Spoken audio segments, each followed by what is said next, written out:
एक राजा हमेशा उदास रहता था। लाख कोशिश करने के बावजूद भी उसे शांति नहीं मिल रही थी। एक बार उसके नगर में एक भिक्षु आया।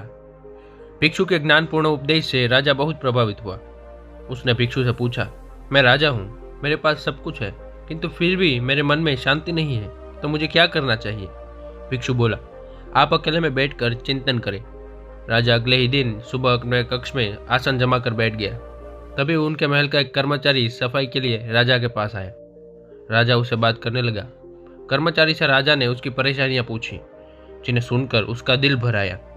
इसके बाद राजा हर कर्मचारी से उसके दुख व कष्ट जानने लगा। सबकी व्यथा सुनने के बाद राजा ने निष्कर्ष निकाला कि वेतन कम होने से भी आर्थिक रूप से सभी त्रस्त थे। राजा ने तत्काल उनके वेतन में वृद्धि की, जिससे वे सभी खुश हो गए और उन्होंने राजा के प्रति आभार व्यक्त किया। अगले दिन जब राजा के भेंट भिक्षु से हुई तो उसने पूछा, राजन, क्या आपको कुछ शांति प्राप्त हुई? राजा बोला, मुझे पूर्ण रूप से शांति तो नहीं मिली, किंतु जब से मैंने मनुष्य के दुखों को स्वरूप को जाना है, अशांति थोड़ी थोड़ी दूर जाती रही है। तब भिक्षु ने समझाया, राजन, आपने शांति के मार्ग को खोज लिया है, बस उस पर आगे बढ़ते जाए। एक राजा तभी प्रसन्न रहता है जब उसकी प्रजा सुखी हो।